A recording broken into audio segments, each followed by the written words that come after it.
Living my absolute best life with your inheritance money. Thought you should know. That's the message I sent my children along with a stunning photo of myself ziplining over the crystal-clear waters of Barbados, my silver hair streaming behind me like a victory banner. At 68 years old, there I was, suspended hundreds of feet above paradise, grinning wider than I had in decades. Before we jump back in, tell us where you're tuning in from. And if this story touches you, make sure you're subscribed, because tomorrow, I've saved something extra special for you. Just 1 month earlier, my eldest daughter Miranda had looked me dead in the eye and declared that I was simply too fragile to join their annual family retreat to the Hamptons. Too fragile. As if I were made of china instead of the same steel that had raised 4 children as a single mother while building a successful accounting firm from scratch. But here's the beautiful irony that my ungrateful children were about to discover: the beach house they were lounging in, the fancy cars they drove, and the comfortable lifestyle they'd grown accustomed to. All of it had been funded by the very inheritance I was now gleefully spending on myself. Money that was still legally mine to distribute as I saw fit until each of them reached the age of 45. Money I had carefully invested and grown for their future, while they treated me like an inconvenient relic from their past. As I sipped my 4th pina colada of the day from the sun deck of the luxury liner, Caribbean majesty, watching dolphins dance in our wake, I felt more alive than I had since my husband Gerald passed away 6 years ago. The warm Caribbean sun kissed my skin while steel drum music drifted across the deck, and for the first time in years, I wasn't worried about anyone else's needs, schedules, or opinions. My phone buzzed with what I knew would be frantic responses. From Miranda, Jackson, Sophie, and little Marcus, though at 28, Marcus was hardly little anymore. They were probably huddled together in that overpriced Hamptons rental right now, frantically calculating just how much of their money I might be spending on myself. The thought made me chuckle as I adjusted my new designer sunglasses, a purchase that would have horrified the old penny-pinching version of myself. Before we dive deeper into this delicious tale of late-life rebellion, I want to know, where are you watching from today? Are you someone who's ever felt dismissed by your own family? Someone who's been told you're too old for adventure?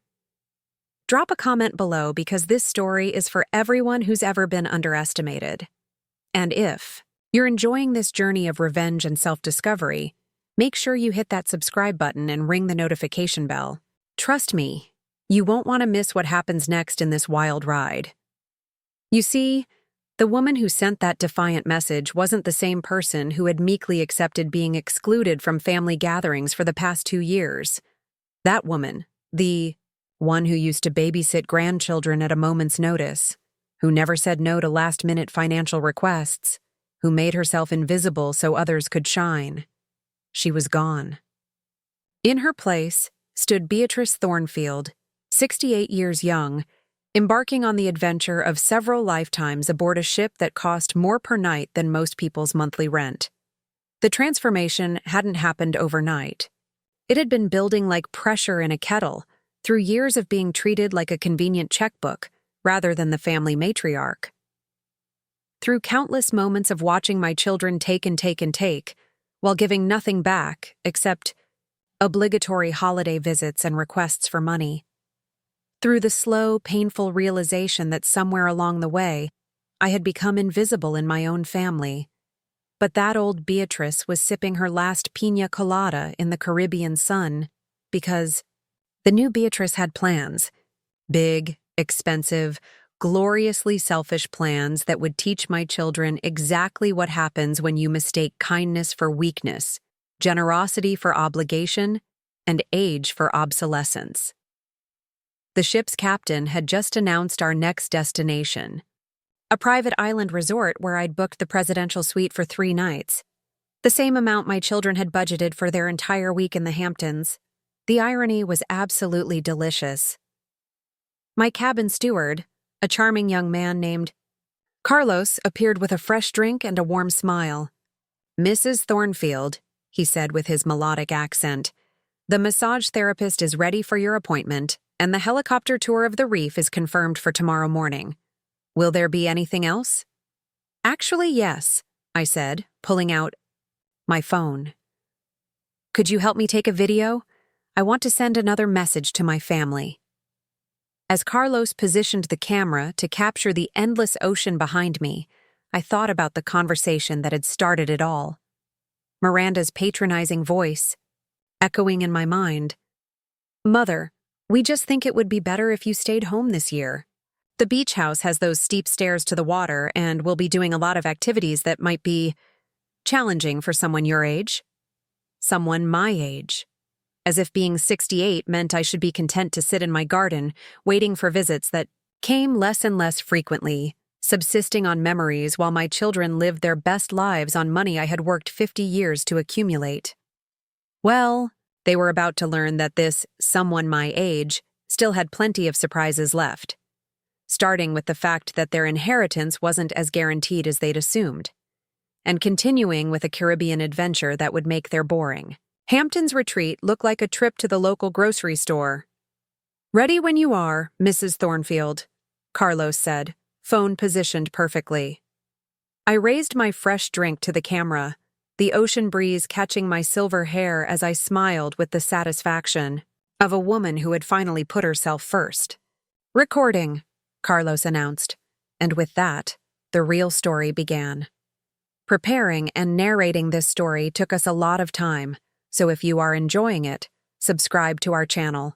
It means a lot to us. Now back to the story. My name is Beatrice Thornfield, and until 6 weeks ago, I was living the kind of quiet, predictable life that most people assume all 68-year-old widows should be grateful for.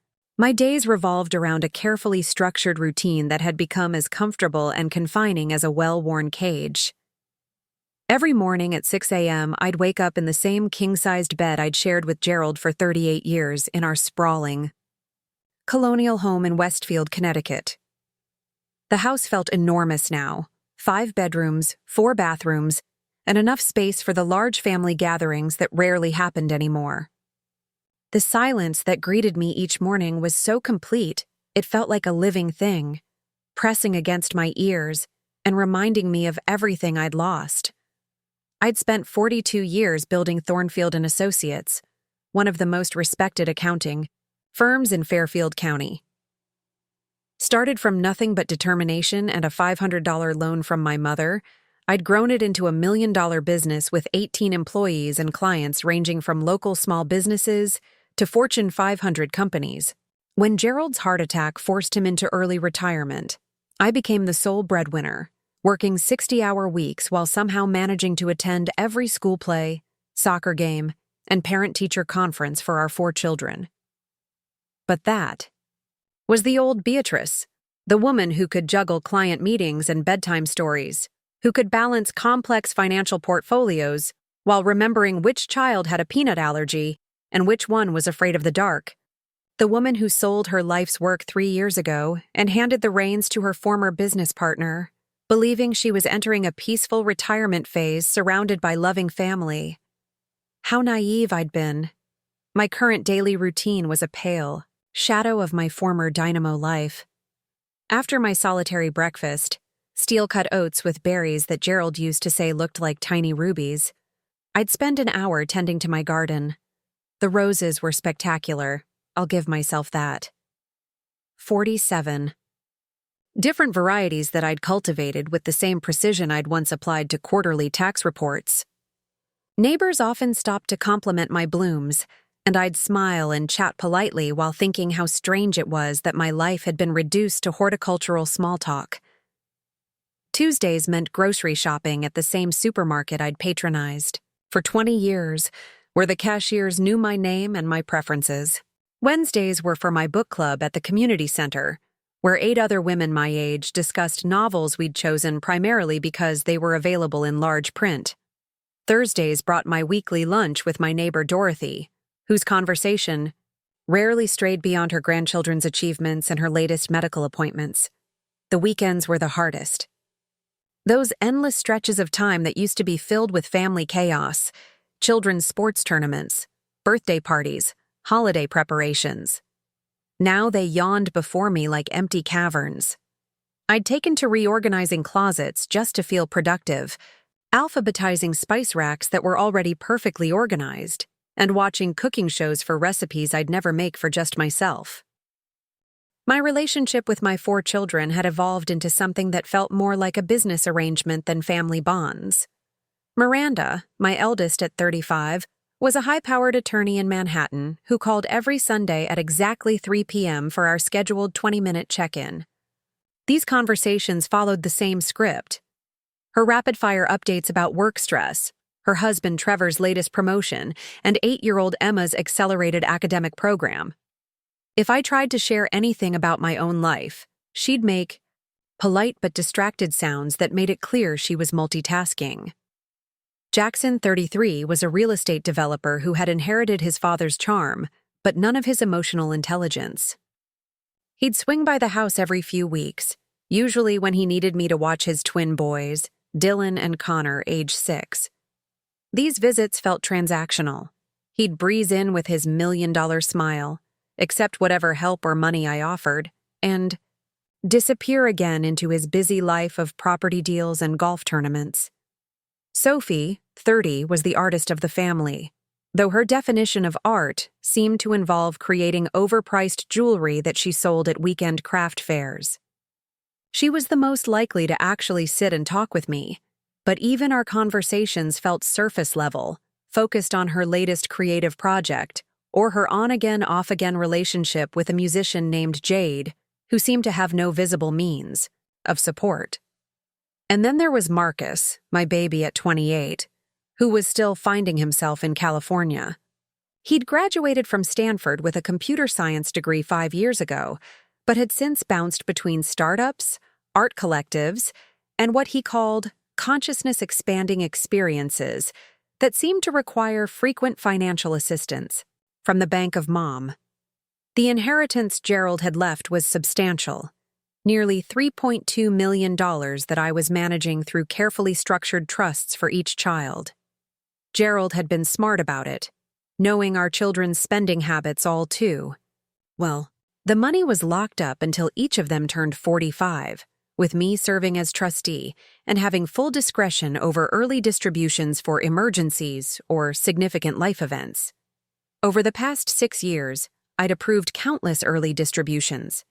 Miranda's down payment on her Park Avenue apartment, Jackson's investment in his first development project, Sophie's art studio rent for 2 years running, Marcus's living expenses during his various career explorations. I'd said yes to every request, partly out of love, partly out of guilt for having been such a workaholic mother, and partly because saying yes was easier than having difficult conversations about responsibility and gratitude. But somewhere along the way, I'd noticed a disturbing pattern. The requests had become demands. The visits had become more infrequent and more obviously motivated by financial need. The gratitude had evaporated entirely, replaced by an entitled expectation that Mom's money was always available, no questions asked. Last Christmas had been particularly eye-opening. I'd hosted dinner for 16 people, spending 3 days cooking and preparing, decorating the house like a magazine spread. The children had arrived late, stayed briefly, and spent most of the time on their phones or discussing vacation plans that didn't include me. When I'd mentioned feeling lonely, Miranda had suggested I join a senior center to meet people my own age. My own age. As if I were some ancient relic who should be grateful for companionship with other discarded elderly people, rather than expecting quality time with the family I'd sacrificed everything to raise and support. The final insult had come in February when I'd mentioned wanting to travel more, maybe take a cruise or visit Europe. "Oh, Mother," Sophie had laughed. "You hate crowds and you get seasick on the ferry to Martha's Vineyard. Besides, traveling alone at your age? That's just asking for trouble."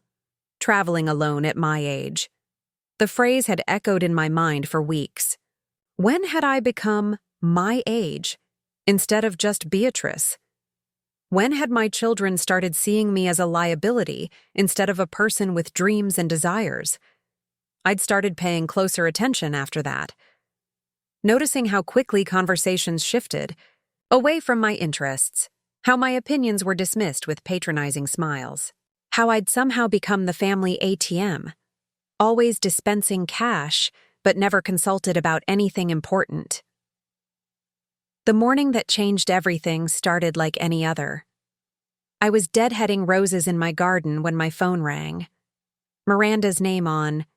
The caller ID made me smile, since it wasn't our usual Sunday call time. Maybe she just wanted to chat, I thought hopefully. I had no idea that this conversation would be the catalyst that would transform me from Beatrice the Invisible Bank into Beatrice the Caribbean Cruise Rebel. "Hi, sweetheart," I answered, brushing soil from my gardening gloves. "This is a lovely surprise." "Hi, Mom. Listen, I need to talk to you about something important." And just like that, my ordinary world was about to be shattered forever. "Mom, we need to discuss the Hampton house situation," Miranda began without preamble, her lawyer voice already activated. I could hear the sound of papers shuffling in the background, which meant she was multitasking as usual. "The Hampton house?" I asked, setting down my pruning shears and giving her my full attention. "Are you talking about the rental you mentioned last month?" "Yes, exactly. We've booked this incredible oceanfront property for the entire family. Jackson found it through one of his real estate contacts. It's absolutely perfect. 6 bedrooms, private beach access, a chef's kitchen, and a pool.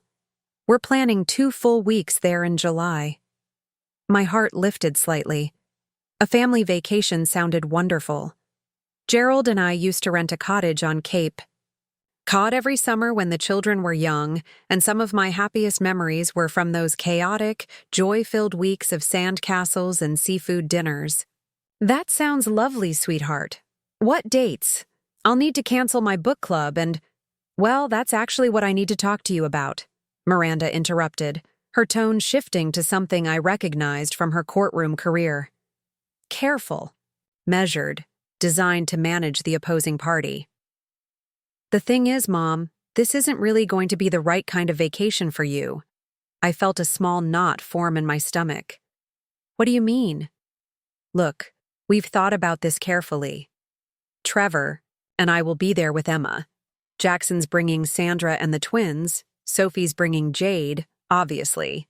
Marcus is flying in from California with his new girlfriend, some yoga instructor named Serenity. It's going to be very active. Lots of beach volleyball, kayaking, surfing lessons for the kids, late nights around the bonfire. You know how these things get." The knot in my stomach tightened. "I see. And you don't think I can handle beach volleyball at my advanced age?" "Don't be like that, Mom. It's not about your age exactly. It's just—" She paused, and I could almost see her searching for the right legal phrasing. "You've become more cautious lately, more set in your routines. Remember last Thanksgiving when you said the music was too loud? Or Christmas when you went to bed at 9 p.m. while everyone else was still celebrating?" "I had a headache," I said weakly, though I was beginning to see where this conversation was headed. "And that's exactly my point. This vacation is going to be intense. We're talking about staying up until midnight playing charades, early morning beach runs, maybe even parasailing if the weather's good. The house is all open concept with lots of stairs. And frankly, Mom, we're worried you'd feel left out. Or, worse, that you'd feel obligated to keep up with activities that might be too strenuous." There it was. Too strenuous. As if I were made of spun glass instead of the woman who had once worked 16-hour days during tax season while still managing to drive carpool and organize school fundraisers.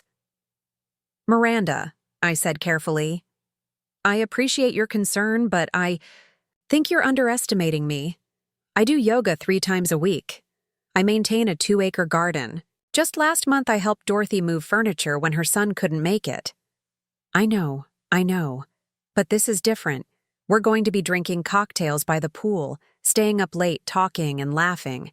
It's more of an adult getaway than a family vacation, if you know what I mean." "An adult getaway," The phrase hit me like a slap. When had I stopped being considered an adult? When had I been reclassified as some elderly dependent who needed protection from late nights and loud music? Besides, Miranda continued, clearly warming to her argument, wouldn't you prefer a relaxing staycation? You could pamper yourself, read some of those books you're always talking about, maybe have Dorothy over for lunch. No stress, no pressure, to keep up with everyone else's energy level. I sat down heavily on my garden bench, the phone pressed to my ear as the full impact of her words sank in. They had planned a family vacation without me. Not just planned it, but had actively decided I would be a burden, a liability, someone who would drag down their fun with my elderly limitations and early bedtimes. How long have you been planning this? I asked quietly. Well, Jackson mentioned the property back in March, and we've been working out the details since then. We were going to tell you sooner, but we wanted to make sure it was all confirmed before we got your hopes up. Got my hopes up. As if inclusion in family activities was some unrealistic fantasy rather than a basic expectation of family relationships.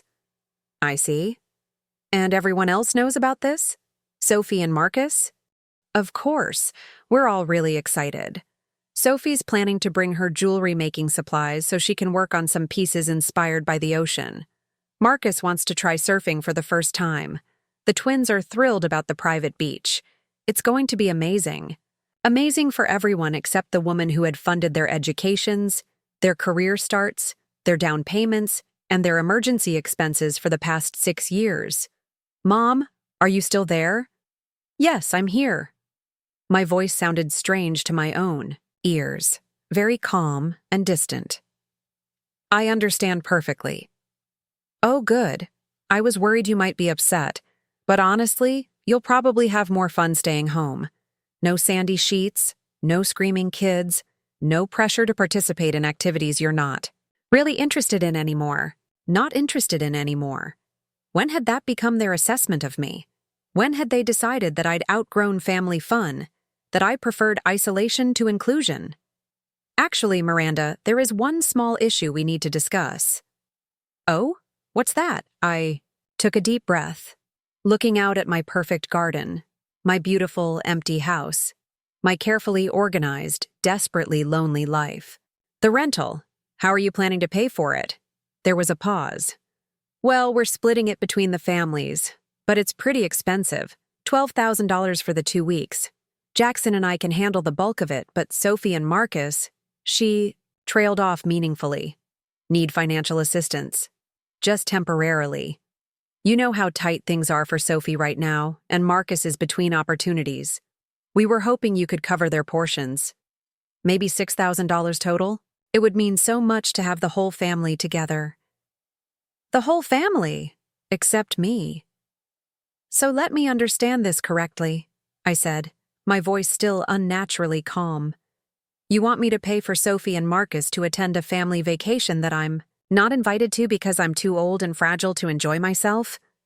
Mom, don't put it like that. You're not uninvited. We're just thinking about what's best for everyone, and it's not $6,000 for them to attend. It's $6,000 for the family to have this amazing experience together. The family. Apparently, I was no longer considered part of that unit. I need to think about this, Miranda. Of course. Take your time. But if you could let us know by Friday, we need to send the final payment to secure the dates. Friday. 4 days to decide whether to fund my own exclusion from family life. After we hung up, I sat in my garden for a long time, watching the late afternoon shadows stretch across the lawn. A cardinal landed on the bird bath Gerald had installed years ago, dipped its beak in the water, and flew away. Even the wildlife had more freedom than I did. My phone buzzed with a text from Sophie. Mom, so excited about the Hamptons. Miranda. Said you're going to help with expenses? You're the best. Then another from Marcus. Hey, Ma. Can't wait for some family beach time. Thanks for making it possible. Love you. And finally, Jackson. Mom, Just wanted to say thanks in advance for helping out with the house. The twins are already packing their beach toys. You're amazing. Were thanking me for funding a vacation I wasn't welcome to attend. Thanking me for my generosity while simultaneously declaring me too decrepit to enjoy the very experience my money would provide. I looked at my phone screen, at these casual expressions of gratitude that felt more like mockery. When had I become so invisible that they couldn't even see the cruelty in their request? When had I become so convenient that they assumed I'd happily pay for my own exclusion? That evening, I poured myself a glass of the good wine, the bottle Gerald and I had been saving for a special occasion that never came, and sat in his old study. The room still smelled faintly of his cologne and pipe tobacco, even after 6 years. I pulled out the folder containing the trust documents, the financial statements showing the millions I'd been carefully managing for their future. Gerald's voice seemed to whisper in my ear. Honey, you don't have to set yourself on fire to keep other people warm. For the first time in 6 years, I actually laughed out loud in that empty house. Because suddenly, I knew exactly what I was going to do about this situation, and it was going to be absolutely spectacular.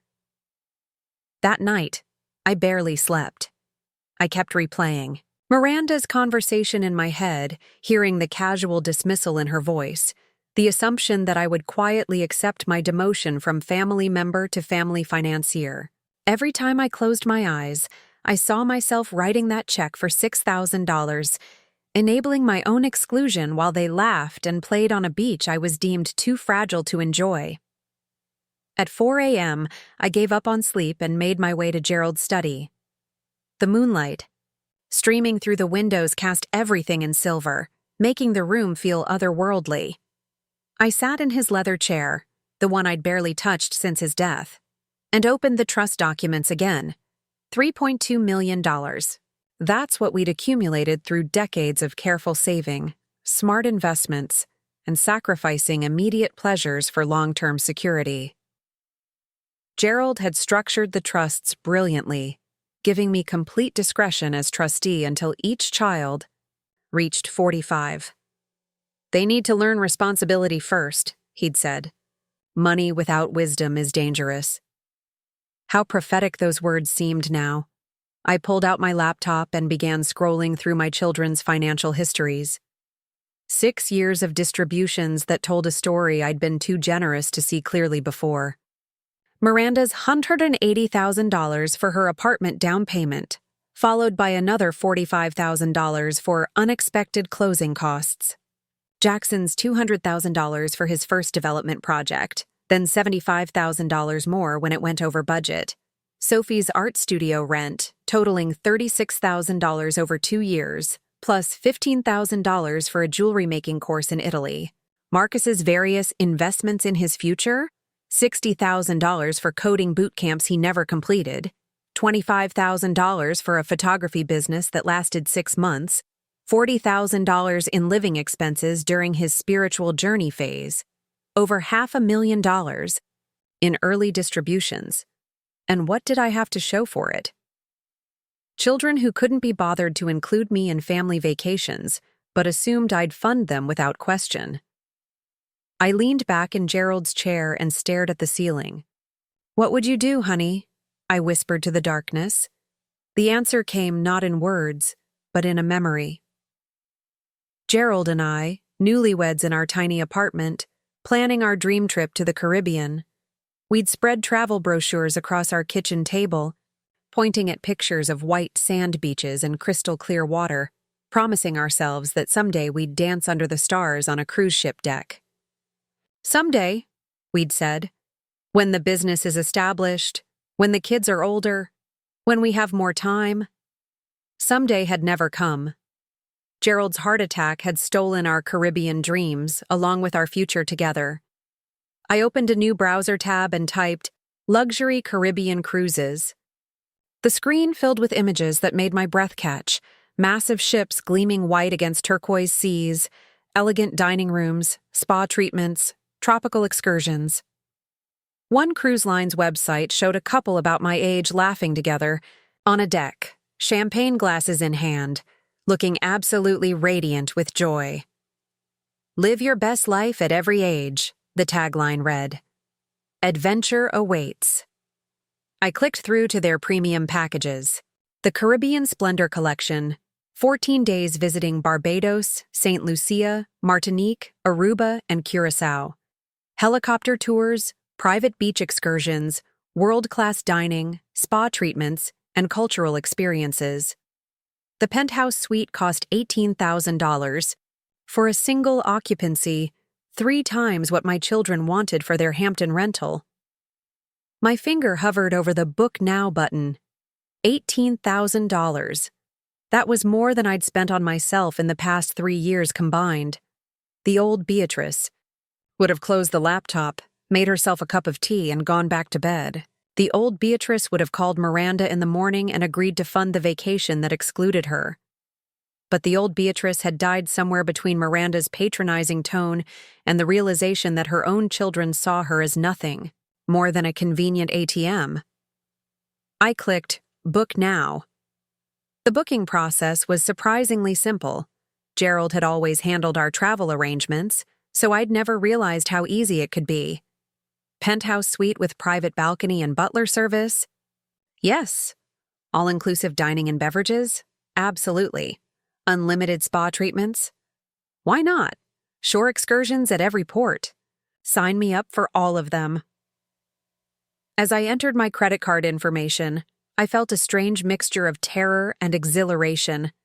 This was more money than I'd ever spent impulsively, more than Gerald and I had ever splurged on ourselves, even in our most successful years. But it wasn't really impulsive, was it? This was 30 years of delayed gratification finally demanding its due. The confirmation email arrived within minutes. "Congratulations, Mrs. Thornfield. Your Caribbean adventure begins July 8th. Welcome aboard the Caribbean Majesty. July 8th. 2 days after my children's Hampton vacation began. Perfect timing. I screenshot the confirmation and saved it, then closed the laptop. Tomorrow, I would need to call Miranda back about their funding request. Tonight, I wanted to savor this moment of pure rebellion. But first, I had some research to do. I pulled out my phone and began browsing cruise wardrobe recommendations. The old Beatrice's closet was full of practical cardigans and sensible shoes.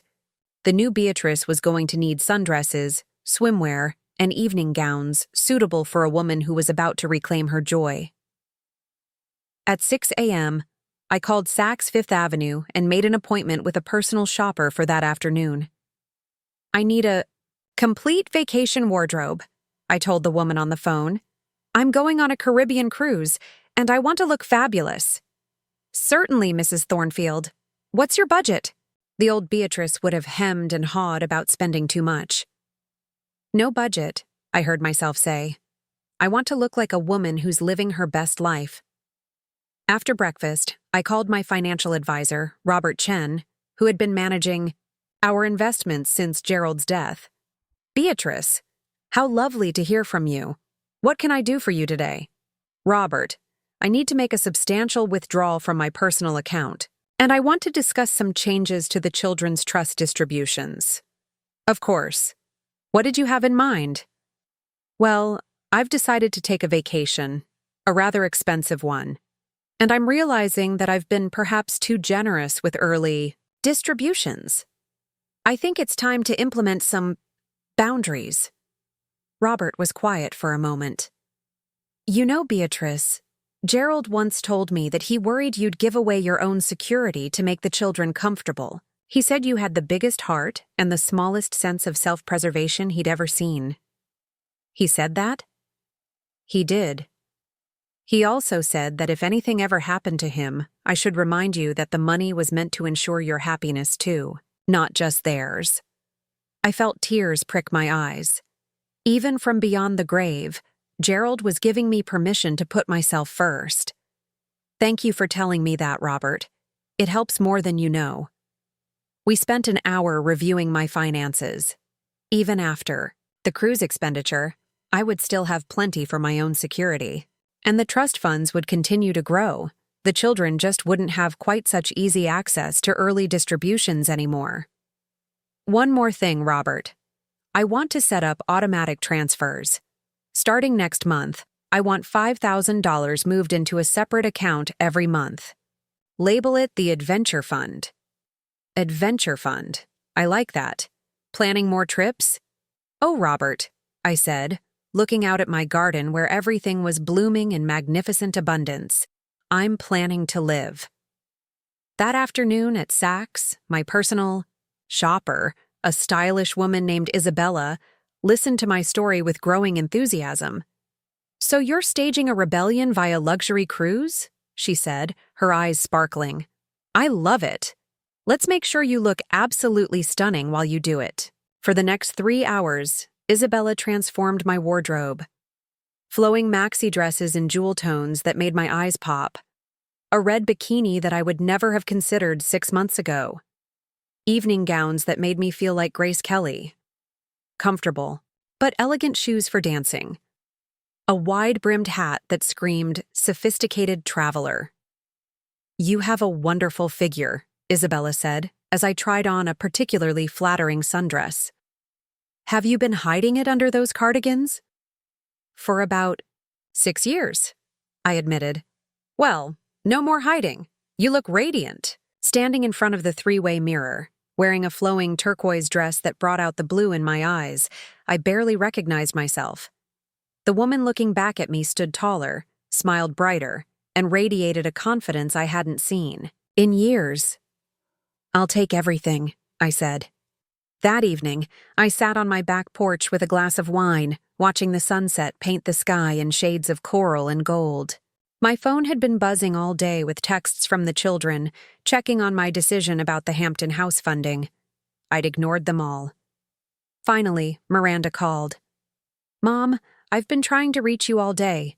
Have you thought about what we discussed?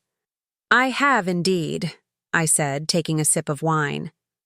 I've made my decision. Oh, wonderful. Should I give you Jackson's account information for the transfer? Actually, Miranda, I've decided not to fund the Hampton house. Silence. Then, what? Why? Mom, we're counting on you. The kids are so excited. I'm sure they are. But I've realized something important. I've decided to take my own vacation instead. Your own vacation? What do you mean? I smiled, watching a hummingbird hover at my feeder. I mean, I've booked a 2-week Caribbean cruise. Penthouse suite, all-inclusive, departing July 8th. It's going to be absolutely magnificent. The silence stretched so long I wondered if we'd been disconnected. Mom, that must be incredibly expensive. Oh, it is. But you know what they say. You can't take it with you, and I've decided it's time to start living like I mean it. The morning of July 8th arrived with the kind of perfect blue sky that seemed designed for new beginnings. I stood in my bedroom, surrounded by matching luggage sets I'd purchased specifically for this trip. Real leather pieces that whispered luxury, rather than the ancient wheeled suitcase I'd been dragging around. For 15 years, my transformation was complete. The woman in the mirror wore a flowing linen travel outfit in seafoam green, her silver hair professionally styled by my new stylist into an elegant bob that somehow made me look 10 years younger. Diamond earrings, Gerald's anniversary gift, that I'd kept tucked away in the jewelry box, caught the morning light. I looked like someone who belonged on a luxury cruise ship, someone who had every right to the finest things in life. The past month had been a whirlwind of preparation and increasingly frantic phone calls from my children. After my announcement to Miranda, word had spread quickly through the family network. Jackson had tried the guilt approach. Mom, the twins have been practicing their swimming all month.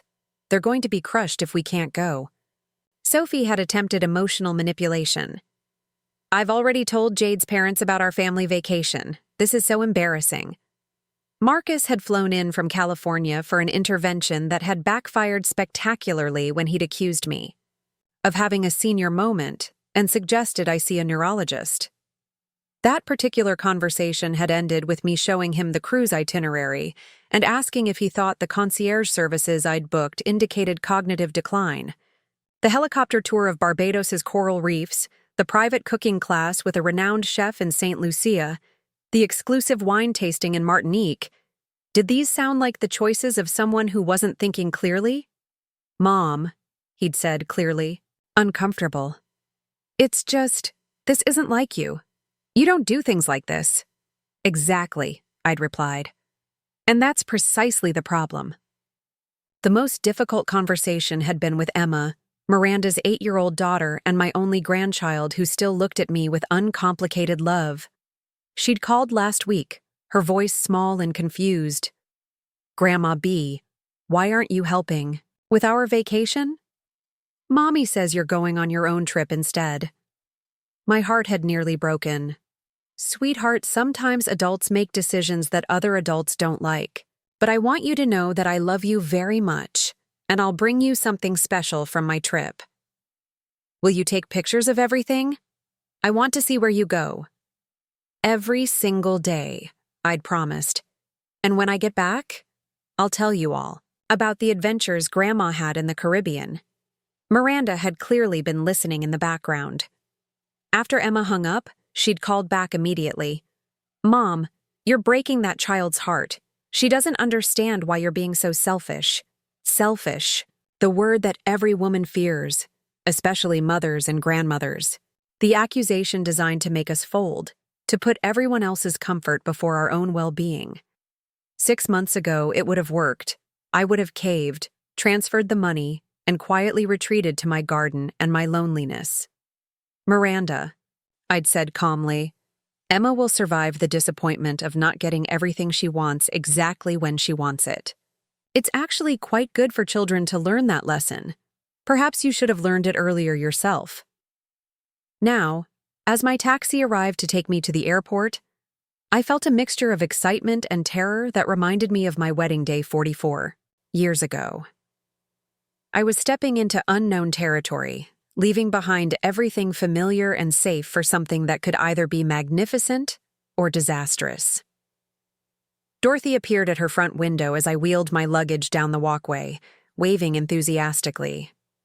She'd been my one local supporter through this entire ordeal, listening to my children's increasingly desperate attempts to change my mind with growing indignation. "You give them hell, Beatrice," she called out. "Show them what a real woman looks like when she's living her best life." The taxi driver, a young man with kind eyes named David, helped load my luggage with careful attention. "Going somewhere special?" he asked as we pulled away from the house. "The Caribbean," I said, and just saying it out loud made me smile. 2-week cruise. By yourself?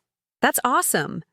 My grandmother always talks about wanting to travel, but she says she's too old to start now." "How old is your grandmother?" 63. I laughed out loud.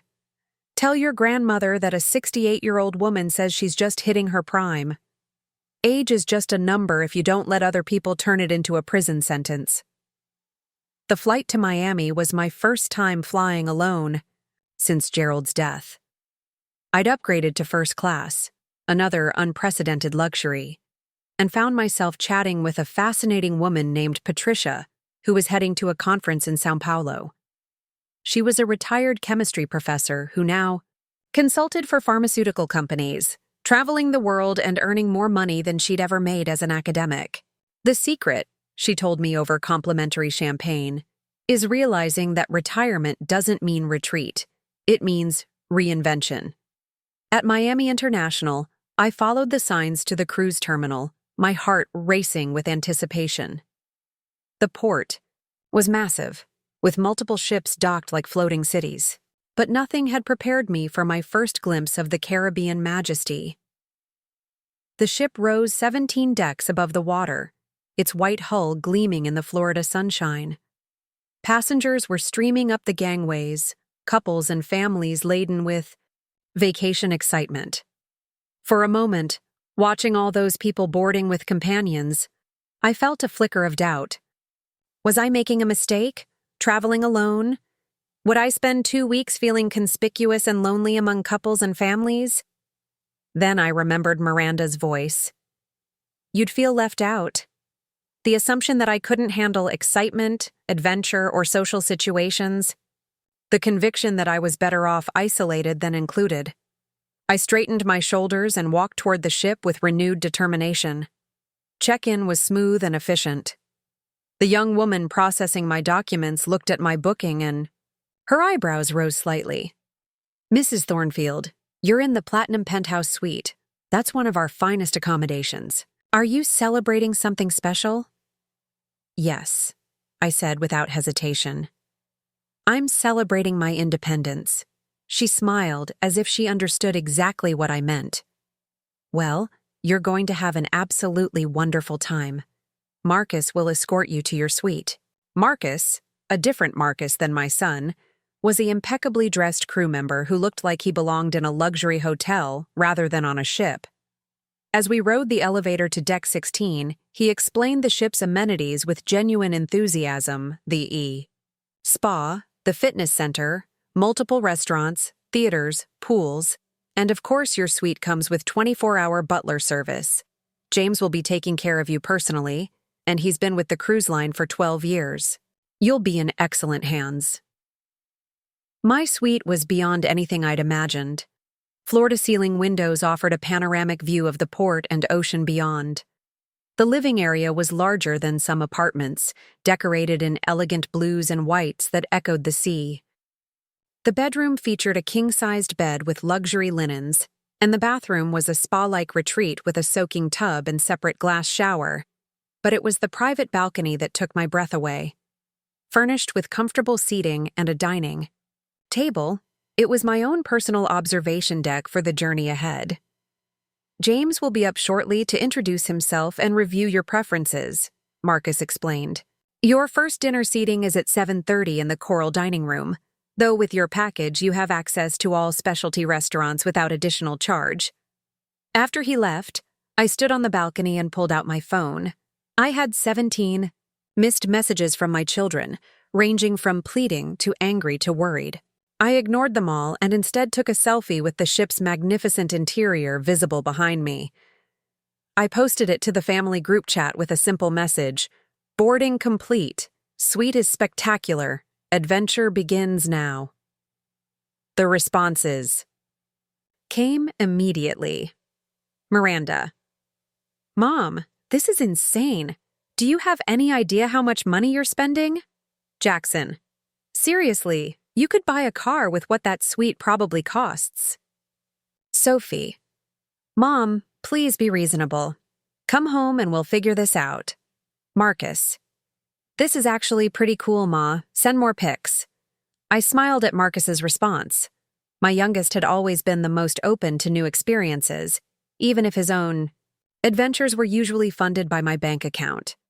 But I was done explaining myself, done justifying my choices to people who had already decided I was too old for joy. Instead, I typed back, Children, I'm 68 years old. I've spent 6 years being careful, sensible, and invisible. I've spent 40 years putting everyone else's happiness before my own. These next 2 weeks are mine. I love you all, but this conversation is over until I return. I turned off my phone and slipped it into my purse. Whatever chaos my absence created in the Hampton house, whatever family drama unfolded without my convenient checkbook to smooth the way, it would have to sort itself out without me. A gentle knock at the door announced James's arrival. He was a distinguished man about my age with a warm smile and an immediately comforting presence. Mrs. Thornfield, welcome aboard the Caribbean Majesty. I'm James, and I'll be taking care of you during your voyage. I understand this is your first cruise with us. My first cruise anywhere, I admitted. How wonderful. A virgin voyage, as we say. You're in for quite an experience. Now, shall we review your preferences for meals, excursions, and evening entertainment? As James and I planned the next 2 weeks, I felt the last of my doubts melt away. This wasn't just a vacation. It was a declaration of independence. A statement that Beatrice Thornfield was still very much alive, still capable of joy, still deserving of magnificence. The ship's horn sounded, deep and resonant, signaling our departure. I stepped back onto my balcony and watched as Miami's skyline slowly receded. Somewhere in the Hamptons, my children were probably still debating my sanity while dealing with their suddenly unfunded vacation. I raised an imaginary glass to the horizon and whispered, "Bon voyage, old Beatrice. Hello, magnificent new life." My first morning aboard the Caribbean Majesty began with James quietly delivering fresh coffee and pastries to my suite at exactly 7 a.m., along with the ship's daily program and a handwritten note welcoming me to what he called the adventure of independence. The sunrise from my private balcony was spectacular, a canvas of coral and gold painting the endless ocean that stretched to every horizon. For the first time in 6 years, I had absolutely nowhere I needed to be and no one depending on me for anything. The freedom was both exhilarating and slightly terrifying. I studied the day's activities while sipping my coffee. Cooking class with Chef Rodriguez at 10 a.m., wine tasting in the afternoon, evening cocktail party for solo travelers, dancing lessons after dinner. 6 months ago, I would have dismissed most of these as not for me. Today, I decided to say yes to everything. The cooking class took place in a gleaming demonstration kitchen with 12 stations. As I walked in wearing one of my new sundresses, a flowing creation in sunset orange that made me feel like a tropical flower, I immediately noticed I was the oldest person in the room by at least a decade. The other participants were mostly couples in their 40s and 50s, with a few younger honeymooners scattered throughout. For a moment, that familiar voice whispered, "You don't belong here. Everyone's staring. You're too old for this." Then I remembered something Patricia from the plane had said. Confidence isn't about fitting in. It's about taking up the space you deserve. I straightened my shoulders and claimed a station at the front of the room. "Good morning, everyone." Chef Rodriguez boomed in an accent that carried hints of both Spain and the Caribbean. "Today we learned to make the perfect seafood paella, just like my grandmother taught me in Valencia. But first, introductions. Tell us your name and what brought you to my kitchen." When it was my turn, I could feel the room's attention focusing on me. "I'm Beatrice Thornfield from Connecticut," I said clearly. "I'm here because my children thought I was too old for family adventures, so I decided to have my own adventure." Instead, the room erupted in applause and laughter. A woman at the station next to mine, elegant, probably in her early 50s with kind eyes, reached over to squeeze my arm. "I'm Victoria Mills," she said with a slight British accent, "and you're my new hero." As we chopped vegetables and learned to properly season rice, Victoria and I discovered an easy rapport. She was a retired museum curator from London, traveling alone after finalizing her divorce from what she called 30 years of settling for less than I deserved. "My ex-husband always said cooking was women's work," she confided as we stirred our paella together. "Wouldn't even boil water for tea. Now I'm learning to cook for the sheer joy of creation." When Chef Rodriguez tasted our collaborative effort, his eyes lit up. "Señoras, this is perfection. You have the touch of natural chefs. Perhaps you cook together again. Yes?" After class, Victoria suggested we explore the ship together. "I've been hiding in my cabin for 2 days, intimidated by all the couples," she admitted. "But you seem fearless. Would you mind if I tagged along for moral support?" We spent the afternoon discovering the Caribbean Majesty's wonders. The ship was like a floating city, complete with art galleries, boutique shops, multiple pools, and entertainment venues that rivaled anything on land. In the photography gallery, I found myself drawn to images of women travelers throughout history, intrepid souls who had crossed oceans and climbed mountains long before anyone considered it appropriate for ladies to have adventures. "Look at her," Victoria said, pointing to a photograph of Amelia Earhart standing beside her plane. "She was 39 when she flew solo across the Atlantic. Everyone said she was crazy. And look where crazy got her," I replied. Immortality. The wine tasting, we met Harold and Margaret Chen, a delightful couple in their 70s who had been taking cruises together for 20 years. Harold was a retired engineer who regaled us with stories of the different ships they'd sailed, while Margaret, a former librarian, seemed to know everything about every port we'd be visiting. You remind me of myself when I started traveling, Margaret told me as we sampled a particularly excellent Burgundy. My children thought I was having a midlife crisis at 60. Now they're jealous of my passport stamps. What changed their minds? I asked. Time and evidence, she said simply. When they saw I was happier, healthier, and more interesting because of my travels, they started asking to join me instead of trying to stop me. The solo traveler's cocktail party that evening was a revelation. I had expected a sad gathering of lonely people making the best of unfortunate circumstances. Instead, I found a vibrant community of individuals who had chosen adventure over convention. There was Dr. Sarah Kim, a surgeon from Seattle who took solo cruises between demanding hospital rotations. Tom Bradley, a retired teacher from Denver, who was visiting his 50th country. Maria Santos, a successful realtor from Phoenix, who rewarded herself with luxury travel after each major sail. Solo travel isn't about being alone, Maria explained as we shared a bottle of champagne on the deck under the stars. It's about being free to discover who you are when no one else's expectations are limiting you. When the conversation turned to families, I found myself sharing the story of my exclusion from the Hampton house vacation. The group's reactions ranged from outrage to recognition. Apparently, I wasn't the only one who had been deemed too old or too difficult for family adventures. My daughter actually said I would bring down the energy of their girls' trip to Napa, Dr. Kim shared, because I don't drink wine, as if my presence would somehow ruin everyone else's good time. My son told me I needed to act my age when I mentioned wanting to try skydiving for my 70th birthday, Tom added. So I did it anyway, and sent him the video from 15,000 feet. By the time we dispersed around midnight, I had dinner plans for the next 3 evenings and a shore excursion buddy in Victoria. More importantly, I had found my people.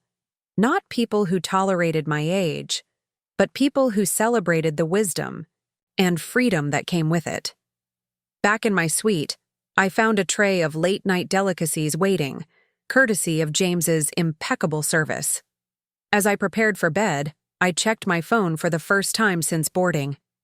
43 messages waited, but I scrolled past them all to create a new post for social media, something I'd never done before this trip. I selected my favorite photo from the day, Victoria and me laughing together in the cooking class, our paella perfect and our faces glowing with joy. I captioned it simply, Day 2, made paella and new friends. Turns out 68 is the perfect age for adventure. Living my best life. Solo traveler, just never thought it could do. The responses came quickly, but not from my children. Instead, comments poured in from acquaintances I'd barely heard from in years.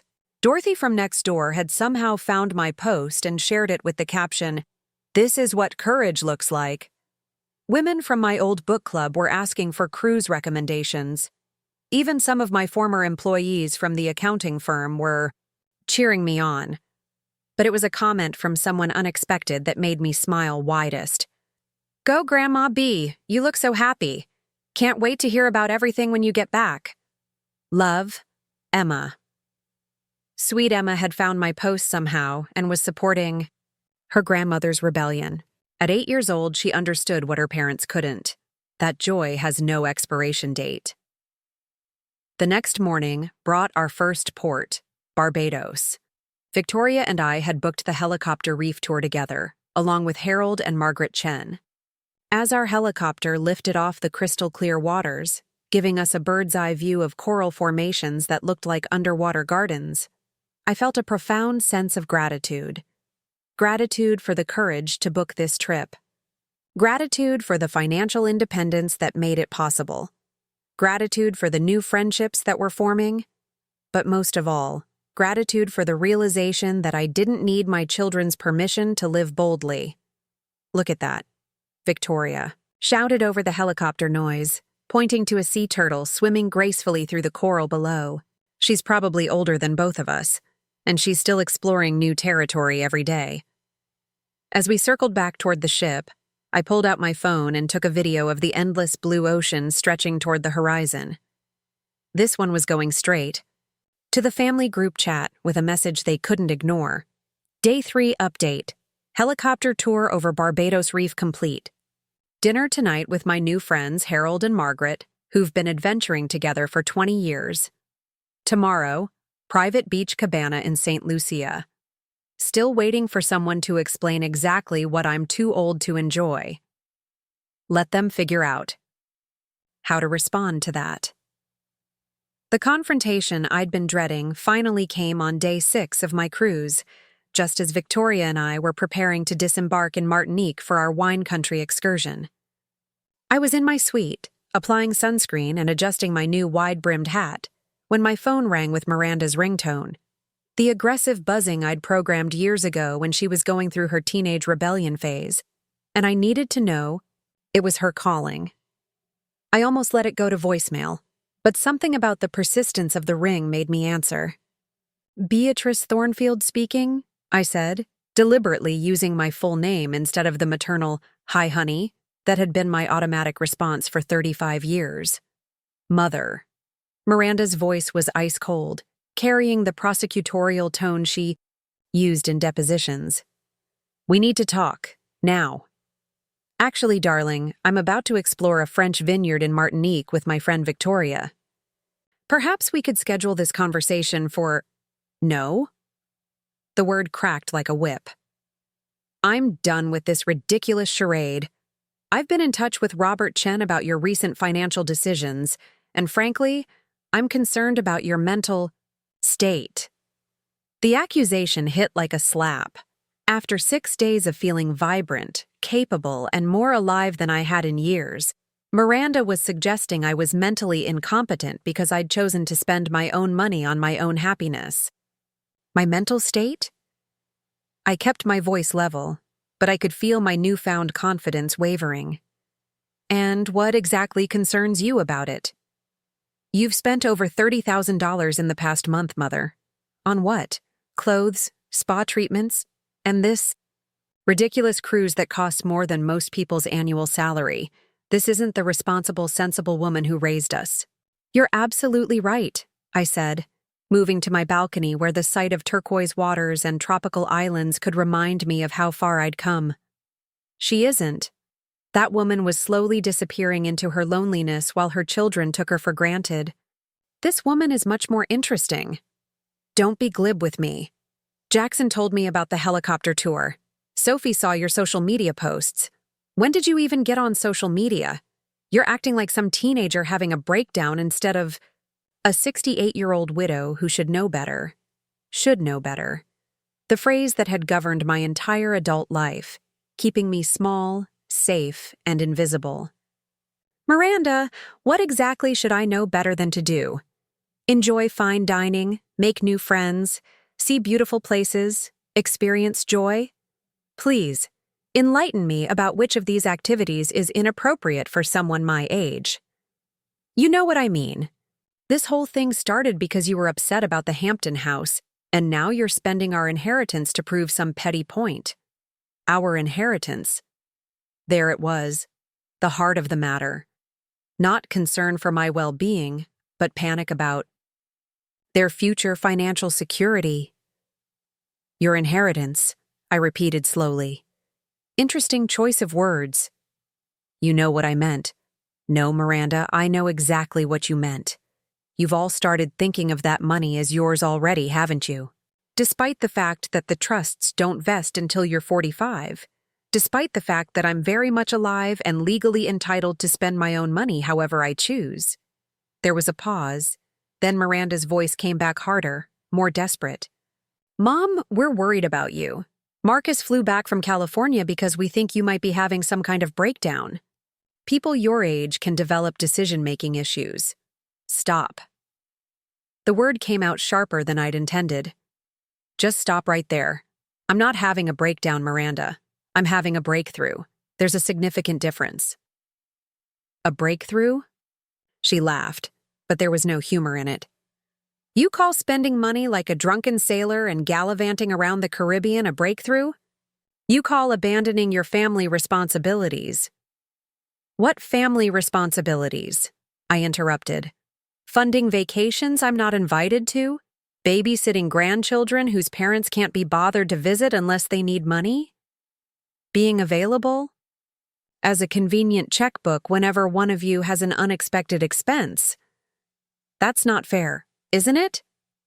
Tell me, Miranda, when was the last time you called me just to see how I was doing? Not to ask for money, not to drop off the kids, not to fulfill your Sunday obligation call, but because you actually wanted to know about my life. The silence stretched long enough that I wondered if the connection had dropped. I call you every Sunday, she said finally, but her voice had lost some of its prosecutorial edge. You report to me every Sunday. There's a difference. You tell me about your week, your achievements, your problems. When do you ask about mine? Because you never have any problems. You have your garden and your book club and your comfortable life. What problems could you possibly have? And there it was, the fundamental blindness that had been driving our relationship for years. In their minds, I had ceased to be a complete person with needs, desires, dreams, and struggles. I had become a convenience, a resource, a simple solution to their complicated lives. You want to know what problems I have, Miranda? I'm lonely, desperately, achingly lonely. I spend entire days without speaking to another human being except the grocery store cashier. I've watched my children turn into strangers who see me as nothing more than a source of financial support. I've spent 6 years grieving not just your father, but the woman I used to be before I became invisible to my own family. Mom. Her voice had softened, but I wasn't finished. I built $1 million business from nothing, Miranda. I raised 4 children while working 60-hour weeks. I managed your father's health crises and our family finances, and still found time to attend every school play and soccer game. That woman didn't disappear because she got older. She disappeared because her own children decided she was no longer worth seeing. A knock at my cabin door interrupted us. Victoria's voice called out, "Bea, the shuttle leaves in 10 minutes. I have to go," I told Miranda. I have friends waiting, and we have wine to taste and a vineyard to explore. Mother, this conversation isn't over.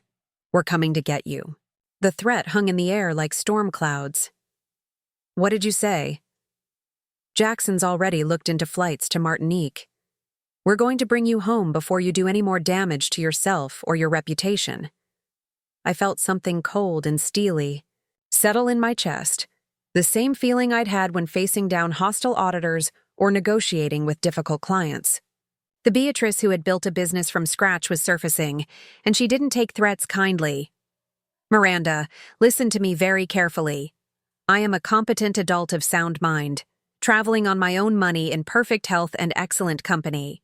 If you or your brothers attempt to interfere with my vacation or my legal right to spend my own money, I will consider it harassment and take appropriate action.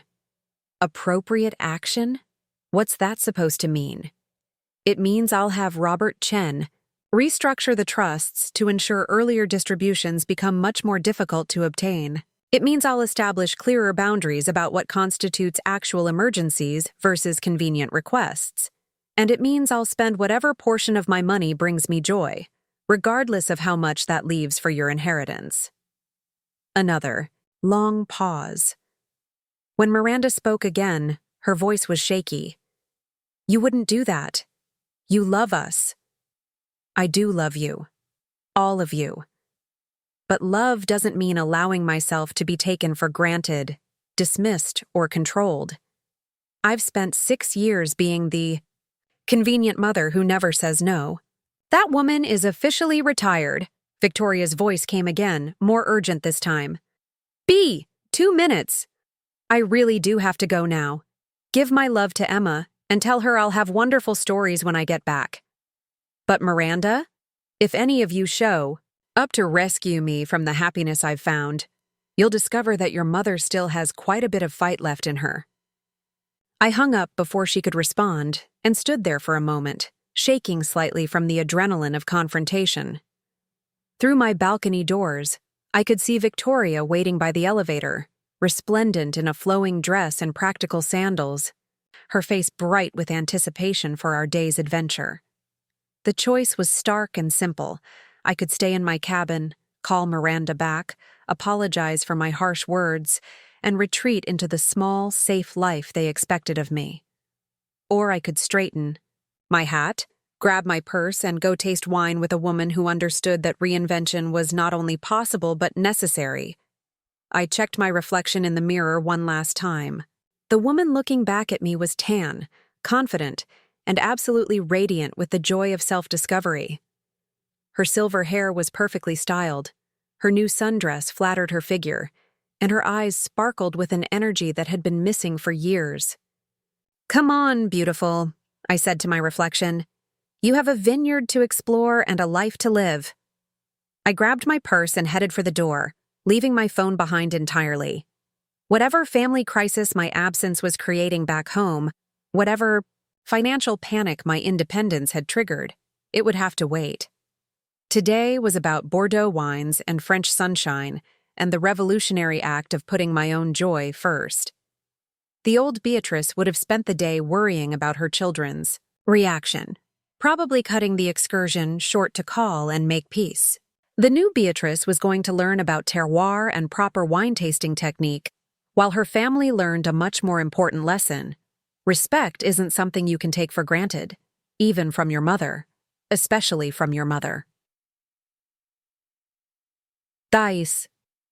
Martinique Vineyard was everything I had never allowed myself to dream possible. Rolling hills covered in emerald vines, the air sweet with the scent of ripening grapes and tropical flowers, and a tasting room that looked like it belonged in a fairy tale. Victoria and I spent the afternoon learning about French winemaking, techniques from Pierre, a vintner whose family had been producing wine on the island for 6 generations. "Wine," Pierre explained as he poured us a glass of his reserve Cabernet Sauvignon, "is about patience and timing. The grape knows when it is ready, not when we think it should be ready. Force it too early and you get something bitter. Wait for the perfect moment and you get magnificence." His words resonated far beyond winemaking. At 68, I was finally ripe for the life I'd always been meant to live. By the time we returned to the ship that evening, I felt transformed in ways that went beyond my external makeover. The woman who had cowered under Miranda's accusations that morning had been replaced by someone who understood her own worth. I retrieved my phone from the cabin to find 87 missed messages, but instead of anxiety, I felt only a calm sense of power. The messages told a story of escalating panic. Miranda had apparently called an emergency family meeting after our conversation. Jackson had canceled his golf tournament to deal with the mom situation. Sophie had driven down from Vermont, leaving Jade to manage her jewelry booth at a craft fair. Marcus had booked a red-eye flight from California, but the message that made me smile was from my financial advisor, Robert Chen. "Beatrice, I've received several calls from your children asking me to freeze your accounts due to cognitive concerns. I told them that would require a court order and that, in my professional opinion, your recent financial decisions show excellent judgment. And long overdue self-care. Enjoy your cruise. You've earned it." Even more telling was a text thread between my children that Miranda had accidentally included me on. "Jackson, we need to stage an intervention when she gets back. This is completely out of character. Sophie, maybe we should call her doctor. Ask about dementia screening? Marcus. Or maybe we should ask ourselves why mom spending her own money on happiness seems so crazy to us. Miranda, whose side are you on, Marcus? Marcus, hers. I'm on her side. Have been since I saw those photos of her laughing. When's the last time any of us made her that happy? My youngest son, the one they all considered the irresponsible dreamer, was the only one who understood what this journey really meant. The next morning brought us to Aruba, and with it, the adventure that would define the rest of my trip. Victoria and I had signed up for a private beach cabana experience, but as we were preparing to disembark, James appeared with an unexpected proposal. "Mrs. Thornfield," he said with his characteristic discretion, "there's been a development. The gentleman in the royal suite, Mr. Anderson, has requested the honor of your company for today's excursion. He's arranged a private sailing yacht for a sunset dinner cruise and would like to invite you and your friend to join his party." Victoria raised an eyebrow. "Mr. Anderson?" "William Anderson," James explained. "Retired ambassador to France, traveling with his sister and her husband. He noticed you at the wine tasting yesterday and was quite impressed with your knowledge of international business. He wondered if you might enjoy discussing your experiences over dinner at sea." I felt a flutter of something I hadn't experienced in years, the possibility of romantic interest from an intellectual equal. "How old is Mr. Anderson?" I asked, surprising myself with my directness. James smiled. 72, madam, a widower of 4 years. His wife was a renowned art historian, and he speaks very fondly of intelligent, accomplished women." Victoria practically bounced with excitement. "Oh, B, you have to say yes. When's the last time a distinguished gentleman asked you sailing? When indeed?" Gerald had been many wonderful things, but romantic gestures had never been his strong suit. Our courtship had been practical, our marriage comfortable, our adventures limited by his health and my caution. "Tell Mr. Anderson I would be delighted," I heard myself say. The private yacht was a sleek 40-footer, with a crew of 3 and accommodations that rivaled the cruise ship's luxury suites. William Anderson turned out to be exactly the kind of man I would have been too intimidated to talk to 6 months ago, tall, silver-haired, impeccably dressed, with the bearing of someone accustomed to respect and attention. "Mrs. Thornfield," he said, taking my hand in greeting. "Bill Anderson. I hope you don't mind the presumption of this invitation, but after hearing you discuss the intricacies of international tax law yesterday, I knew I had to meet the remarkable woman behind such insights." His sister Catherine was a vibrant 70-year-old artist from Santa Fe, and her husband David was a retired jazz musician. The 4 of us clicked immediately, our conversation flowing from politics to travel to literature with the ease of longtime friends. As the yacht cut through crystalline waters toward a secluded cove, Bill asked about my business background. For the first time in years, I found myself talking about Thornfield and Associates not as something in my past, but as an achievement I was proud of. 42 years, Bill said, clearly impressed. From a $500 loan to $1 million. Sally, that's extraordinary. You must have incredible business instincts. I did, I said, then corrected myself. I do. I just forgot for a while. Easy to do when you're busy taking care of everyone else, Catherine observed. I didn't start painting, seriously, until my children were grown. Now I can't imagine why I waited so long to claim my creative life. As the sun began to set, painting the sky in shades of amber and rose, Bill asked if I'd like to take the wheel. Ever sailed before? Never, I admitted. Then you're overdue for another first experience. His hands guided mine on the wheel, showing me how to read the wind and adjust our course. Standing there with the warm Caribbean breeze in my hair, the ocean endless around us, and a fascinating man showing me new skills, I felt more vibrantly alive than I had in decades. You're a natural, Bill said softly, his hands still covering mine. I suspect you're good at most things you put your mind to. When dinner was served on the yacht's deck, fresh lobster and champagne under a canopy of stars, the conversation turned to family. My children think I've lost my mind, I confessed over the chocolate soufflé. Apparently, spending money on happiness is evidence of cognitive decline. Bill laughed, a rich sound that carried across the water. My daughter said the same thing when I bought my Porsche last year. Dad, sports cars are for young men having midlife crises.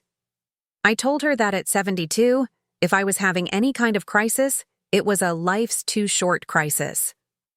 What changed their minds? Victoria asked.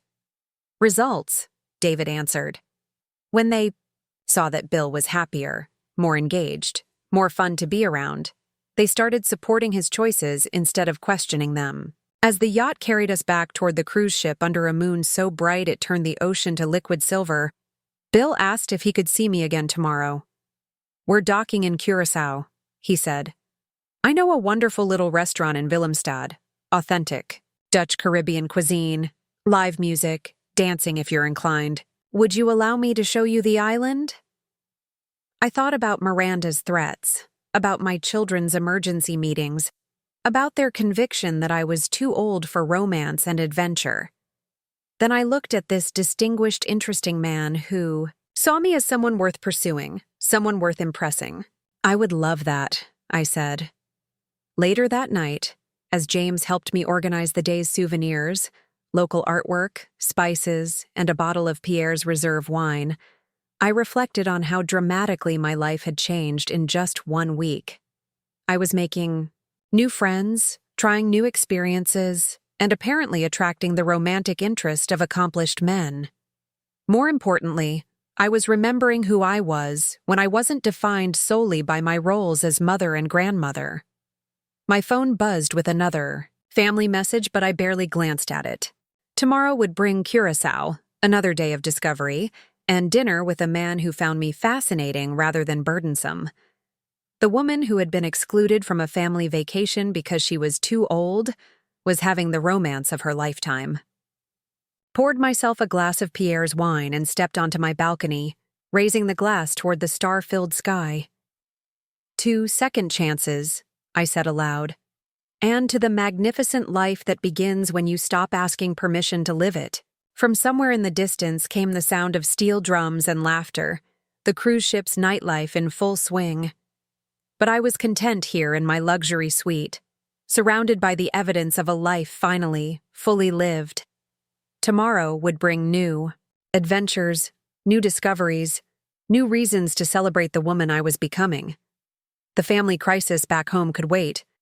I was busy falling in love, with travel, with independence, with new friends, and quite possibly with a charming ambassador who appreciated intelligence and spirit in a woman of a certain age. At 68, I was just getting started. The flight from Miami to Hartford was a study in contrasts. 2 weeks earlier, I had traveled this route as a tentative woman stepping into the unknown. Now I sat in first class, another upgrade I'd purchased without guilt, wearing a flowing Caribbean blue dress that complemented my tan, my silver hair, styled in loose waves that caught the afternoon light streaming through the airplane window. In my carry-on bag were treasures that told the story of my transformation. Artisanal jewelry from local craftspeople, spices from markets I'd explored. With new friends and most precious of all, a small wooden box containing sand from 7 different beaches. Each vial represented a moment when I'd chosen adventure over caution, connection over isolation, joy over obligation. But the most significant change wasn't visible in any photograph or souvenir. It was the quiet confidence that had settled in, my bones, the certainty that I deserved respect, love, and consideration, not because of what I could provide others, but simply because I was a complete human being with inherent worth. Bill Anderson had made that transformation complete. Our 4 days together exploring Curacao, Aruba, and the final port of St. Thomas had unfolded like the romance novel I would have been too embarrassed to read 6 months ago. Candlelit dinners where we talked until midnight about history, art, and the unexpected gifts of later life. Walks on moonlit beaches where he took my hand as naturally as breathing. A goodbye kiss at the Miami airport that left me feeling like a teenager despite my 68 years. "This isn't goodbye, Beatrice," he'd said, his hands framing my face, with gentle reverence. "I'll be in New York next month for the UN Anniversary Gala. I'd very much like you to be my guest, if you're amenable to continuing this adventure." The UN Gala. 6 months ago, I would have declined such an invitation as too sophisticated, too glamorous for someone like me. Now I'd simply smiled and said, "I'd be honored. I'll need to buy a proper gown." As the plane descended toward Hartford, I checked my phone to find it flooded with increasingly frantic messages from my children. The most recent was from Jackson. "Mom, your flight lands at 4:30. We'll all be there to pick you up. We need to talk." All of them. Waiting at the airport like an intervention committee, I typed back a single response. "Thank you, but I've arranged my own transportation. See you tomorrow evening for dinner at my house. 6 p.m. sharp. We'll talk then." Dorothy had volunteered to pick me up, claiming she wouldn't miss the triumphant return of the Caribbean Queen for anything. As I emerged from baggage claim, I spotted her immediately. She was holding a handmade sign that read, "Welcome home, world traveler," and grinning like she'd won the lottery. "Beatrice Thornfield," she exclaimed, wrapping me in a fierce hug. "Look at you! You're absolutely glowing." As we drove through familiar Connecticut countryside toward home, Dorothy peppered me with questions about the cruise, but her real interest was in my children's reactions. "They've been calling me every other day," she reported with obvious glee, "asking if I'd heard from you, if I knew when you were coming back, if I thought you were acting normally." I told them you were acting like a woman who'd finally remembered she had a life to live. What did they say to that? Miranda got very quiet. Jackson muttered something about enablers. Sophie wanted to know if I thought you were having some kind of breakdown. I told them the only thing breaking down was their ability to take you for granted. My house looked exactly the same, but I viewed it through transformed eyes. Instead of seeing a lonely widow's empty nest, I saw potential. The formal dining room that had sat unused for years could be converted into an art studio. The guest bedroom could be redecorated in Caribbean colors to remind me of my adventure. The garden could include a meditation space where I could read and write in peaceful solitude. That evening, I called Robert Chen to schedule a meeting for the following week. "Beatrice," he said warmly, "I hope you had a wonderful time. Your children have been quite concerned about your financial decisions." "I'm sure they have. That's actually why I'm calling. I want to make some adjustments to the trust structures. Nothing punitive, but I think it's time for clearer boundaries about what constitutes an actual emergency versus a convenience request." "I think that's very wise. Gerald always said you had excellent judgment. He'd be proud to see you asserting yourself." The next evening, I prepared for my family's arrival with the same care I'd once put into business presentations. I dressed in one of my new outfits, an elegant navy dress that conveyed both authority and approachability. I arranged fresh flowers from my garden and set the dining room table with my best china. I wanted them to see that this wasn't a negotiation. This was a new woman establishing new terms for their relationship. They arrived precisely at 6, filing into my house with the solemn expressions of mourners at a funeral. Miranda wore her courtroom armor, a severe black suit that signaled she was prepared for battle.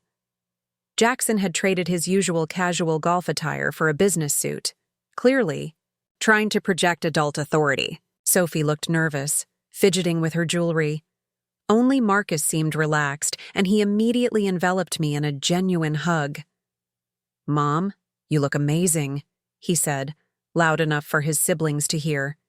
"Seriously, I haven't seen you this happy since before Dad died." "Thank you, sweetheart. I feel amazing." We gathered in the living room, and I could feel the tension crackling like electricity before a storm. Miranda took charge, as I'd known she would. "Mother, we're all very concerned about your recent behavior. The excessive spending, the impulsive decisions, the complete disregard for family responsibilities." "Stop." I held up my hand, and to my surprise, she actually stopped talking. "Before we continue, I want to establish some ground rules. First, I am not mother in trouble being lectured by her children. I am Beatrice, a competent adult who has made thoughtful decisions about her own life and money. Second, if anyone uses words like senile, breakdown, or intervention, This conversation is over and you can all leave. Third, if you came here to demand apologies or changes to my behavior, you're going to be disappointed. Mom, Jackson started. I'm not finished. I spent 2 weeks on a luxury cruise ship where I was treated with respect, admiration, and genuine affection. I made new friends who value my intelligence and company. I learned new skills and visited places that took my breath away. I had dinner with fascinating people who asked about my opinions and actually listened to my answers. It was the most fulfilling 2 weeks I've had since your father died. Sophie shifted uncomfortably. But the money, Mom. You spent so much money.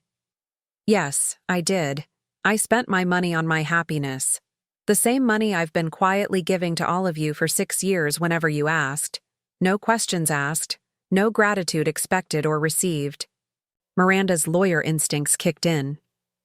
That's different. Those were family emergencies, legitimate needs. Were they? Jackson's golf club membership? Sophie's art studio that she used for 18 months before losing interest? Marcus's photography? Equipment for a business that lasted 6 months? How exactly were those more legitimate than my need for joy, adventure, and human connection? The room fell silent. For the first time in years, they were actually listening instead of simply waiting for their turn to talk. I want to share something with you, I continued, my voice gentler now. For 6 years, I've been disappearing. Bit by bit, day by day, I was becoming invisible even to myself. I existed solely to meet your needs, solve your problems, and fund your dreams while my own dreams gathered dust. I was dying inside, and none of you noticed because I was still useful. Marcus's eyes were bright with unshed tears. Mom, I'm so sorry. I never realized. I know you didn't. And that's partially my fault for not speaking up sooner. But things are going to be different now. I pulled out a folder I'd prepared, containing printouts of the new trust structures Robert and I would be implementing. These are the new guidelines for early distributions from your trusts. Emergency medical expenses will still be covered immediately. Education costs for your children will be fully supported, but requests for vacation funding, luxury purchases, or business ventures will require detailed proposals and approval processes. Miranda's face had gone pale. You're punishing us for caring about you. I'm establishing boundaries that should have existed years ago. Gerald structured these trusts to teach you responsibility, not to make me an unlimited ATM. I've been enabling your financial dependence instead of preparing you for independence. And what about you? Jackson asked, his voice tight. Are you going to spend everything on cruises and expensive clothes?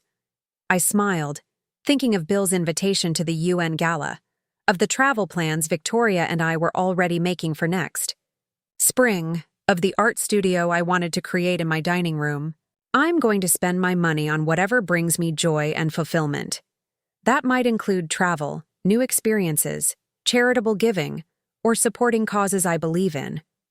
What it won't include anymore is funding guilt trips or subsidizing adults who should be managing their own finances. The room was quiet except for the ticking of Gerald's grandfather clock. Finally, Marcus spoke. You know what? Good for you, Mom. I'm proud of you for putting yourself first for once. One by one, my other children began to nod, their resistance crumbling as they finally understood what their exclusion and dismissal had cost me. Sophie was openly crying now.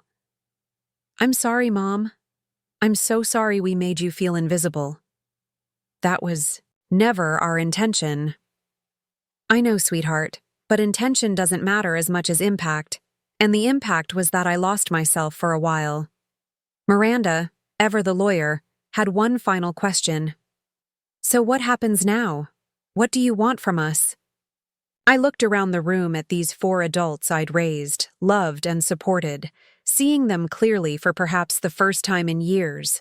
I want a real relationship with each of you, not based on what I can do for you or give you, but on genuine love, respect, and mutual interest in each other's lives.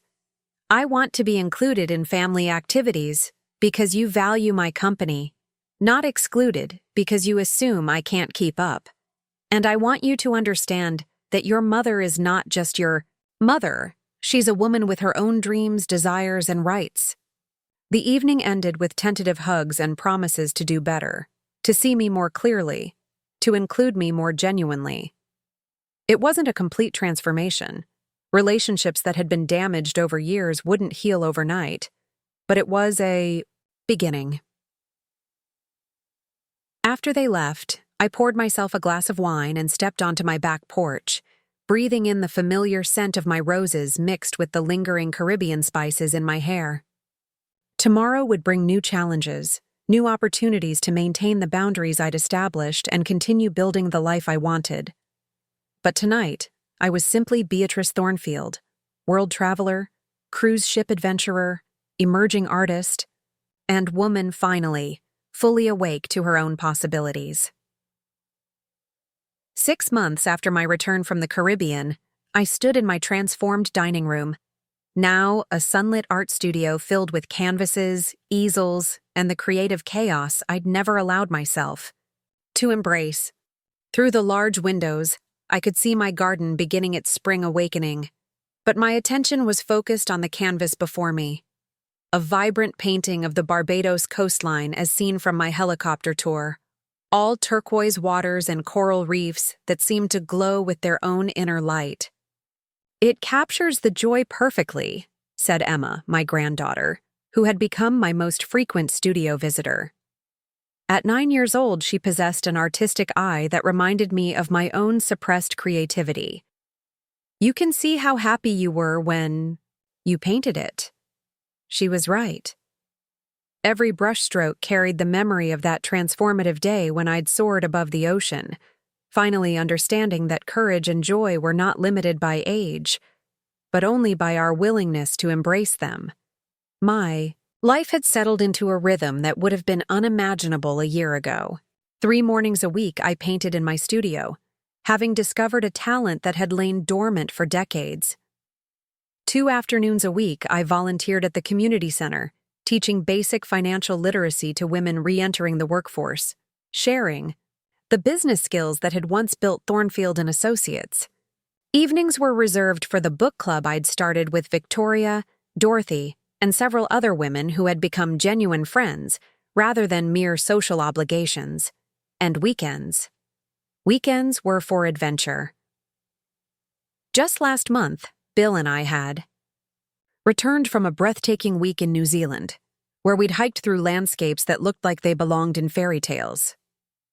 The UN Gala in New York had led to a second date, then a third, and eventually to the kind of partnership I'd never thought possible at my age.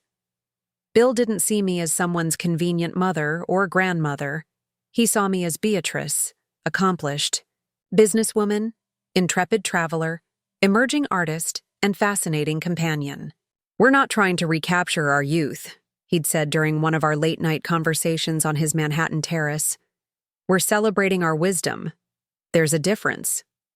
Our relationship had caused quite a stir among my children, though their reactions had evolved considerably since that tense family meeting 6 months ago. Marcus had been immediately supportive, even visiting Bill's Westchester estate to make sure he's good enough for Mom. Sophie had gradually warmed to the idea, especially after Bill had attended one of her art shows and purchased 3 pieces for his collection. Jackson had taken longer to adjust, but his tune changed dramatically when Bill mentioned his connections in international real estate development. Miranda remained the most cautious, though even her resistance had softened since the day I'd introduced Bill to Emma. Watching this distinguished former ambassador patiently teaching my granddaughter to play chess while discussing her favorite books had apparently convinced Miranda that his intentions were genuine. "I've never seen you so relaxed," she'd admitted during one of our now monthly lunch dates, a new tradition that involved actual conversation rather than just duty calls. "It's like you found yourself again." The financial boundaries I'd established had proven surprisingly effective. Without unlimited access to early inheritance distributions, My children had been forced to make more thoughtful decisions about their spending and career choices. Jackson had partnered with a more experienced developer, rather than striking out entirely on his own. Sophie had taken a part-time teaching position that provided steady income while allowing time for her art. Even Marcus had found focus, landing a job with a tech startup that valued his creativity while providing structure for his scattered talents. Most remarkably, they had all become more attentive to our relationships. Miranda called twice a week now, asking about my painting progress and sharing stories from her law practice. Jackson brought the twins for regular visits, and they were fascinated by Grandma's adventures, demanding detailed stories about helicopter rides and sunset sailing. Sophie and I had started taking art classes together, bonding over our shared discovery of creative expression. The transformation wasn't just mine, it was our family's. This morning brought a special milestone: Emma's first airplane flight. She was accompanying me to Phoenix, where Victoria had organized a reunion of our Caribbean cruise friends. Dr. Sarah Kim, Tom Bradley, Maria Santos, Harold and Margaret Chen, our Solo Travelers Club, had maintained close contact, sharing adventures and supporting each other's continued growth. This gathering would celebrate Victoria's 70th birthday, and more importantly, demonstrate to Emma that friendship and adventure could flourish at any age. "Grandma B," Emma said as we settled into our first-class seats. Another luxury. I no longer questioned or justified. "Tell me again about the ziplining." I smiled, remembering that first day when I'd sent the photo that changed everything. "Well, sweetheart, there I was, 68 years old, strapped into a harness and getting ready to fly through the air over the ocean." The guide asked if I was nervous, and I realized I wasn't. I was excited. "Because you were brave?" "Because I was finally living instead of just existing. There's a big difference between the two." Emma nodded seriously. At 9, she was already showing signs of the independent spirit I'd forgotten I possessed. Her parents were raising her to believe that dreams had no expiration date, that adventure was a lifetime pursuit, and that age was just a number, not a limitation. As our plane lifted off from Hartford, I reflected on the extraordinary year that had followed my Caribbean rebellion. The cruise had cost me $18,000, but it had given me back something far more valuable: myself.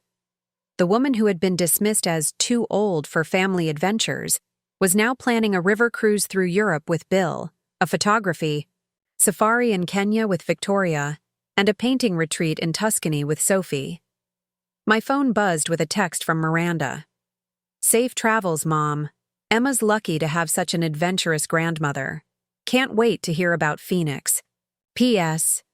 Trevor and I have been talking about that Alaska cruise you mentioned. Maybe we could join you and Bill next summer?"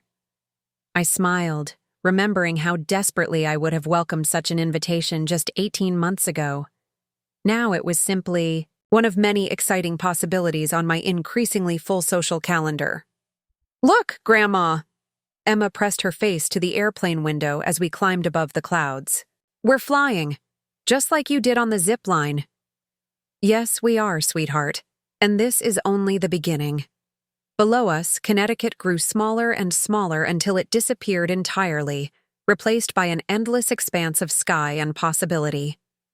Somewhere, down there was the woman who had once accepted exclusion from family vacations, who had quietly funded other people's dreams while abandoning her own, who had believed that 68 was too old for joy. That woman was gone forever, replaced by someone who understood that every day was an opportunity for adventure, every morning a chance to choose boldness over caution, every moment a gift to be unwrapped with enthusiasm rather than resignation. As we flew toward Phoenix, and another reunion with friends who celebrated life rather than merely enduring it, I thought about the advice I would give to any woman watching this story, any person who had been told they were too old for anything. Age is not a limitation. It's a liberation. It's the freedom to stop caring what other people think, and start caring about what brings you joy. It's the wisdom to know that you don't need permission to live boldly, love deeply, or dream magnificently.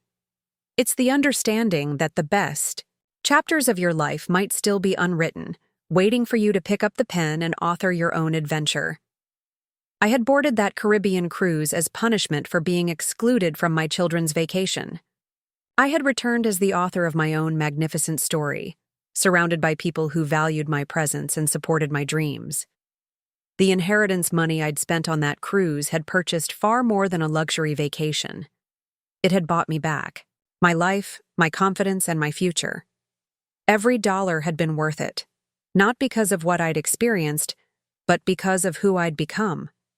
And the best part? At 69 years old, I was just getting started. As Emma and I soared through the clouds toward our next adventure, I smiled and whispered a quiet thank you to the woman who had made this all possible.